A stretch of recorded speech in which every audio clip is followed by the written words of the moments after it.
ನಮಸ್ತೆ watch Kannada serial ಚಾನಲ್ಗೆ ಸ್ವಾಗತ. ಮೊದಲು ನಮ್ಮ ಚಾನಲ್ನ ಸಬ್ಸ್ಕ್ರೈಬ್ ಮಾಡ್ಕೊಳ್ಳಿ, ನಂತರ ವಿಡಿಯೋನ ಪೂರ್ತಿಯಾಗಿ ನೋಡಿ.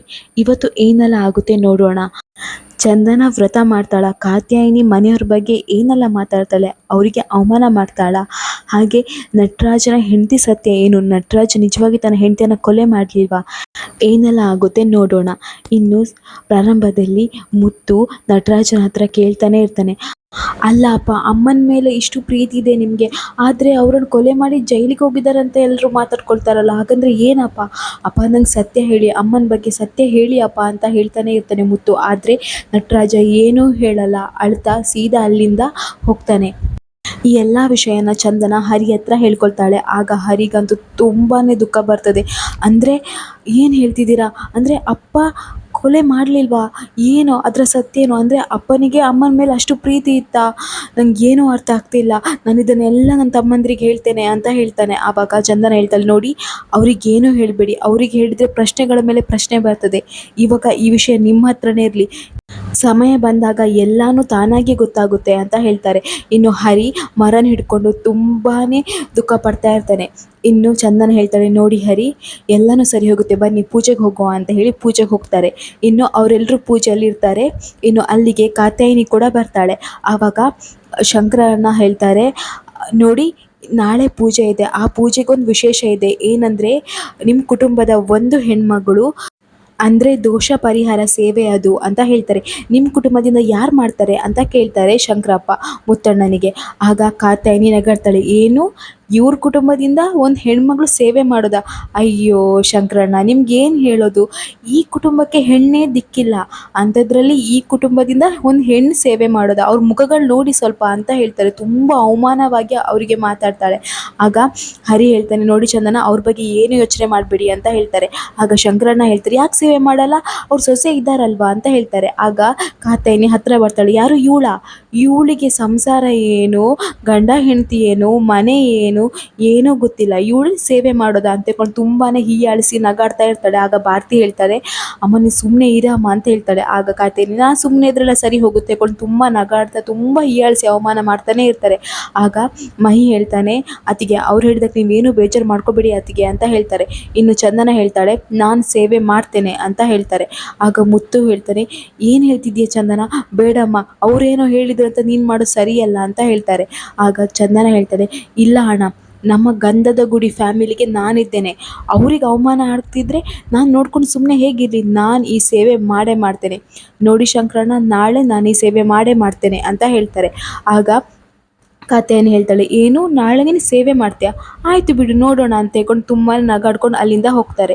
ಇನ್ನು ಶಂಕರಣ್ಣ ಅವರನ್ನೆಲ್ಲ ಕರ್ಕೊಂಡು ಒಂದು ನದಿ ಹತ್ರ ಬರ್ತಾರೆ. ಬಂದು ಹೇಳ್ತಾರೆ, ನೋಡಿ ಇದು ತುಂಬ ಪವಿತ್ರತೆಯಿಂದ ಕೂಡಿದ ನದಿ, ಇಲ್ಲಿ ವರ್ಷದ 365 ದಿನಗಳ ಕಾಲ ಕೂಡ ನೀರಿರ್ತದೆ, ಇದರದು ತೀರ್ಥ ಪ್ರೋಕ್ಷಣೆ ನೀವೆಲ್ಲರೂ ಮಾಡ್ಕೊಳ್ಳಿ ಅಂತ ಹೇಳ್ತಾರೆ.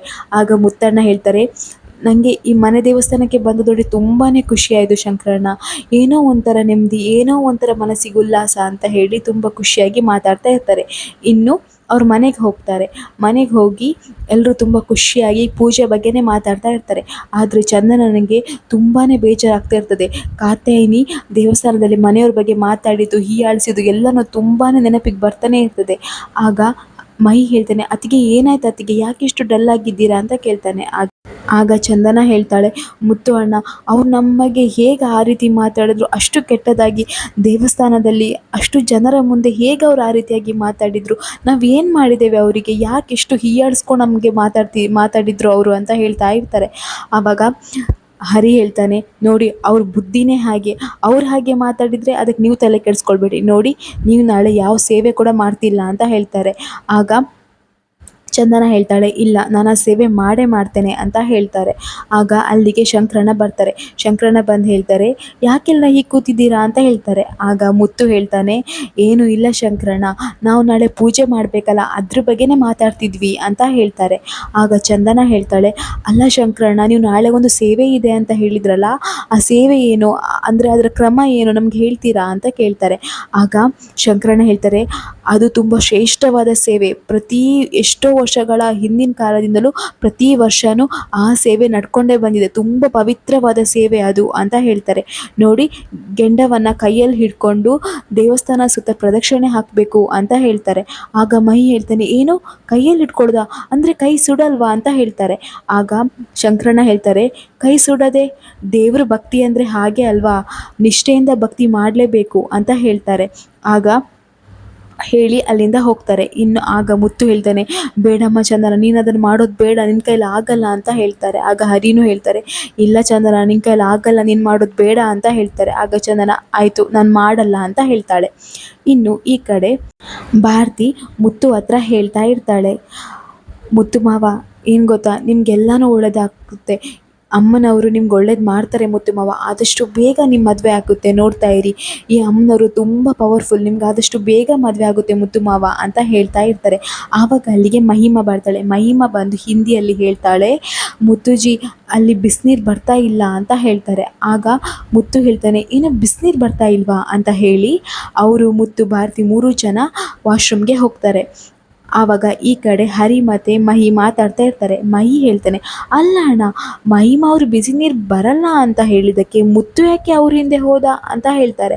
ಆಗ ಹರಿ ಹೇಳ್ತಾನೆ, ಏನೋ ಗೊತ್ತಿಲ್ಲ ಮಹಿ, ಮುತ್ತು ಅಣ್ಣ ಯಾಕೋ ಮಹಿಮನ ಬಗ್ಗೆ ತುಂಬ ಕೇರಿಂಗ್ ಮಾಡ್ತಿದ್ದಾನಪ್ಪ ಅಂತ ಹೇಳ್ಕೊಂಡು ಮಾತಾಡ್ಕೊಂಡು ನೆಗಡ್ತಾ ಇರ್ತಾರೆ.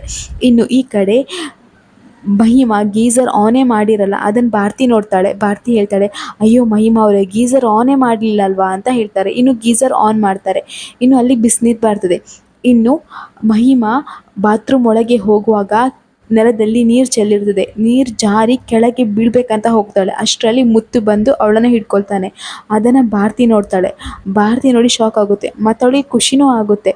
ಇನ್ನು ಭಾರತಿ ಹೇಳ್ತಾರೆ, ಮಾವ ಅಂತ ಹೇಳ್ತಾಳೆ. ಇನ್ನು ಅಲ್ಲಿಗೆ ಮುತ್ತು ಏನಿಲ್ಲ ಅಂತ ಹೇಳಿ ಮಹಿಮಾ ಅವರನ್ನು ಜಾಗ್ರತೆಯನ್ನು ನಡ್ಕೊಂಡು ಹೋಗಿ ಅಂತ ಹೇಳ್ತಾರೆ. ಇನ್ನು ಮಹಿಮಾ ಬಾತ್ರೂಮ್ಗೆ ಹೋಗ್ತಾಳೆ. ಇನ್ನು ಮುತ್ತು ಹೇಳ್ತಾನೆ, ಏನಿಲ್ಲ ಭಾರತಿ, ನೆಲದ ಮೇಲೆ ನೀರು ಚೆಲ್ಲಿತ್ತಲ್ವಾ, ಯಾರು ಚೆಲ್ಲಿದ ಅಂತ ಗೊತ್ತಾಗಲಿಲ್ಲ, ಅದಕ್ಕೆ ಪಾಪ ಮಹಿಮಾ ಅವರು ಜಾರಿದ್ರು ಅಂತ ಹೇಳ್ತಾರೆ.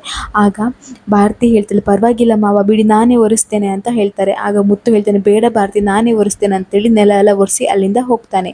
ಇನ್ನು ಮಹಿಮಾ ಸ್ನಾನ ಮಾಡಿ ಬರ್ತಾಳೆ. ಬಂದಾಗ ಭಾರತಿ ಕೇಳ್ತಾಳೆ, ನಿಮ್ಮ ಹೆಸರೇನು ಅಂತ ಕೇಳ್ತಾಳೆ. ಆದರೆ ಅವಳು ಎಲ್ಲ ಹಿಂದಿಯಲ್ಲೇ ಹೇಳ್ತಾ ಇರ್ತಾಳೆ, ನನ್ನ ಹೆಸರು ಮಹಿಮಾ, ನಾನು ಅಮಿತ್ ಬಾಯಿ ಅವರ ತಂಗಿ, ನಾನು ರಾಜಸ್ಥಾನದಿಂದ ಬಂದಿದ್ದೇನಂತ ಎಲ್ಲ ಹಿಂದಿಯಲ್ಲೇ ಹೇಳ್ತಾ ಇರ್ತಾಳೆ. ಆದರೆ ಭಾರತಿಗೆ ಅದು ಏನೂ ಅರ್ಥ ಆಗ್ತಿರಲ್ಲ. ಆಗ ಭಾರತಿ ಮಹಿನ ಕರೀತಾಳೆ. ಮಹಿನ ಕರೆದು ಹೇಳ್ತಾಳೆ, ಈ ಮಹಿಮಾ ಏನೋ ಹೇಳ್ತಿದ್ದಾಳೆ, ಅವಳು ಏನು ಹೇಳ್ತಿದ್ದಾಳೆ ನಂಗೆ ಅರ್ಥನೇ ಆಗ್ತಿಲ್ಲ ಅಂತ ಹೇಳ್ತಾರೆ. ಆಗ ಮಹಿ ಹೇಳ್ತಾನೆ, ಭಾರತಿ ಇವ್ರ ಹೆಸರು ಮಹಿಮಾ ಅಂತ, ಅದೇ ನಮ್ಮ ಮುತ್ತು ಅಣ್ಣನ ಜೊತೆ ಕೆಲಸ ಮಾಡ್ತಾರಲ್ಲ ಅಮಿತ್ ಬಾಯಿ ಅವ್ರ ತಂಗಿ, ಇವರು ರಾಜಸ್ಥಾನದಿಂದ ಬಂದಿದ್ದಾರೆ, ಏನೋ ಸ್ವಲ್ಪ ಪ್ರಾಬ್ಲಮ್ ಆಗಿದೆ, ಅದಕ್ಕೋಸ್ಕರ ನಮ್ಮ ಮನೇಲಿದ್ದರು, ಇವಾಗ ನಮ್ಮ ಜೊತೆ ದೇವಸ್ಥಾನಕ್ಕೆ ಬಂದರು.